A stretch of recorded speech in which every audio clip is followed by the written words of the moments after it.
The Tao of Self-Confidence, Episode 748. Welcome to the Tao of Self-Confidence, where I share stories of amazing women who have discovered their inner journey to self-confidence. Visit our website at thetaoofselfconfidence.com. Your inner journey to self-confidence awaits. Well, hello friend. Welcome to the Tao of Self-Confidence, where I share stories of amazing women who have discovered their inner journey to self-confidence. I'm your host today, Sheena Yap Chan, and today I have a phenomenal lady on the show today. She is known as the Asian cuisine queen, and I'm really excited to have her on and share her story with us today on self-confidence. So without further ado, I'm going to introduce you to Seonggyung Longus. Seonggyung, how are you today? Maybe you can fill in a little bit more by yourself to the listeners. Yeah, hi guys. It's very exciting to meeting you guys. It's my first time podcast. I'm Seonggyung Longas and I am originally born and raised in South Korea. And I moved from Korea to America about 2009 and I've been living here for a while. By the way, thank you so much for having me in this podcast. I'm very excited. Awesome. Well, thanks for sharing that. And Seonggyung, what's your favorite self-confidence quote? My favorite confidence quote is actually it's from Taylor Swift. It says, "You have to make fun of yourself. Don't take things too seriously. When people make fun of you, laugh at it." So that's exactly what I actually did. So people were making fun of my accent pretty bad when I just started my YouTube videos. They were fun of making all kinds of stuff, but one thing that stood out to me was noodles. I guess as a Korean or Asian, as a second language, it's really hard to pronounce R sometimes. So I guess I say noodles as a noodles, like more like an R in it, in the word. So I actually made a merch and selling the t-shirts with the design of saying noodles, like how I pronounce it with the R on it. And yeah, that's one of my success story of laugh at it. What people make fun of me and I just laugh at it and making money out of it. Thanks for sharing that. And I love that quote. And yeah, being on social media, it can really break us sometimes when there's people behind a computer who make fun of you or bully you just for your accent, right? They already have this notion oh, you can't speak English well. Oh, you're not as smart. But just because someone has an accent doesn't mean anything, right? Your first language is Korean. It's not English. And, the fact that you know more than one language is way better than the people who make fun of you, right? And when you see it that way, it's they can laugh all they want, but I'm laughing all the way to the bank. So I really like that quote that you mentioned. And in your own words, how do you define self-confidence? Be yourself and be really comfortable with yourself. So to be able to do that, I think that's one of the hardest thing to do, because be yourself and being comfortable with yourself means you have to know who you are exactly and you are accepting who you are as who it is. And it's really not that easy to do, because usually people have a very high expectation for themselves, and I'm still working on it, to be honest. I'm still trying to find who I really am, and I'm trying to really comfortable with myself. And more I get to comfortable with myself, more I can be myself and I can be more confident. Thanks for sharing that great definition. And Seonggyung, what was your life like before your discovery of self-confidence? So I always have been very shy person, but very shy, but love showing off same time. I don't know how it makes sense. I always love being on the stage or being in front of people doing all kinds of shows, but I always shy in person. I don't know how much that makes sense. But yeah, I always been the person. I'm still that kind of person. That's why having a YouTube job that creating videos on camera is perfect for me, because I never get nervous in front of camera, but then I get nervous in person when I'm talking to people. So I'm still working on that part. Thanks for sharing that. And it's actually a lot of people are like that I've met. They're very charismatic on stage or on videos, but when you talk to them, they're quiet.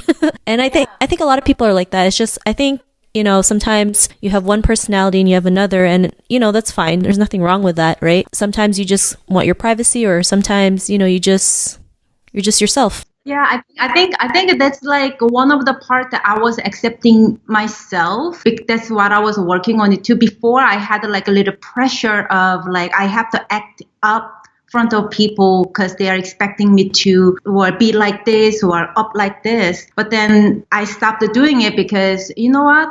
That's not me. If I'm comfortable enough, I will talk about it. And if the subject or the things we are talking about is something I'm passionate, something I love and I know about, I will open my mouth, my big mouth, and start talking about it. But I won't be like, "Hi guys, I'm Sang Longest. Welcome to Asian at Home," kind of stuff like in person.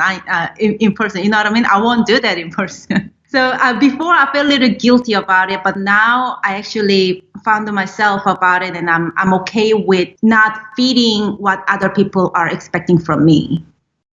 Thanks for sharing that. And I know sometimes we feel like so many people expect so much from us, not realizing like, sometimes it's just us and our like inner critic that really makes that expectation so high, and we pressure ourselves into going crazy and thinking we have to be this certain person, but really we just have to be ourselves. And, we have different parts of our personality, right? Whatever situation that we're in. And what was that point in your life when you realized you can go out there and be who you are today, especially like going on social media and, showcasing yourself and what you do? What was that aha moment?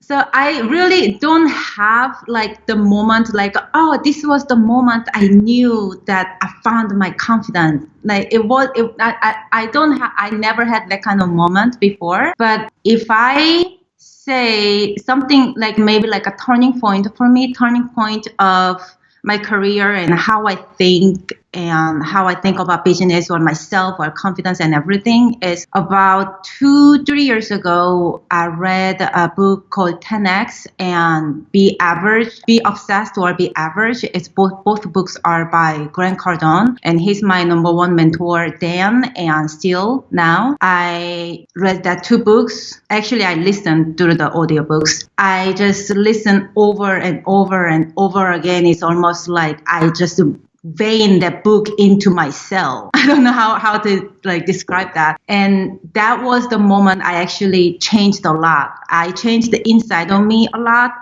and that actually showed on my business as well. Thanks for sharing that. And I've read 10X before. It's a great book. And, it's just the insights that you have in that book is great because it just makes us see things in a different way. And, because of that, what's your life been like now? So actually 10X book is the first book I read of his, and the second book that I read was Be Obsessed or Be Average by Grant Cardone. And actually that book is what really changed the game for me. So after I read that book, like I said, like I pretty much like just pump it into my blood. And I made that book as part of myself. And 2 months later, my income got double. And that actually made me feel really good to continuously keep doing what I do and trusting my decisions more. That like I trust my decision and trust my gut. Because when you're trying to achieve your dream or what you're trying to do out there, it's very important to trust yourself and trust your gut. Because if you don't have that, you're always wondering, you're always like questioning about yourself, you will never able to do anything. You know what I mean? Thanks for sharing that. And I totally understand. I mean, confidence really does have to start with us, believing in ourselves, trusting our decisions, and also loving ourselves. And I know it's easier said than done sometimes, but, nothing like great ever came easy, and it always takes work, and it's like daily work. But the more we work on it, the better we feel about ourselves, and the more we can continue and, do amazing things like what you've been able to do, like double your income, which is great, right? I mean, since then it's like 20 times more now. It's like you just need to find something that will work for you as like a mental game wise, the confidence wise. If you can like how I found Grant Cardone as my mentor, if you can find someone like that, like who already achieved what you want and just observe what they are doing into your life, it will change your life as well. Thanks for sharing that. And, I like the tips that you mentioned because, with confidence, it's not like just there's one way of doing it. There's actually many ways of doing it. It's just picking and choosing what works for you. Like people might hate reading, but you can do audiobooks like what you did. So I think that's something that most people feel like they can't do. They feel like it's just this one way of doing it, but there's actually many ways of doing it. So thanks for sharing that. And if our listeners wanted to get to know a little bit more about you and what you do and check out some of your work, is there any links or social media profiles that we can connect with? My website is seongyeonglongest.com, seongyeonglongest.com. I upload new recipes every week. I get you 2 new recipes every week, and you can definitely check out my YouTube, Facebook, Instagram. It's all same name under seongyeonglongest. Thanks for sharing that. And to our listeners, if you want to connect with Seongyeong, you can also head on over to thetaoofselfconfidence.com and search for Seongyeong's name. Her show notes will pop up along with everything else that we talked about. And I really just want to thank Seongyeong today for taking the time to share her story and tips with us on self-confidence. So thank you so much, Seongyeong. Thank you, Sheena. It was really great talk. Not a problem. It's really great having you on the show. And to our listeners, be on the lookout for another new episode of another amazing woman's journey to self-confidence. And we'll talk to you soon. Bye for now. Thank you for tuning in to another amazing episode of The Tao of Self-Confidence. Get your free audiobook by visiting our website at thetaoofselfconfidence.com. Your inner journey to self-confidence awaits.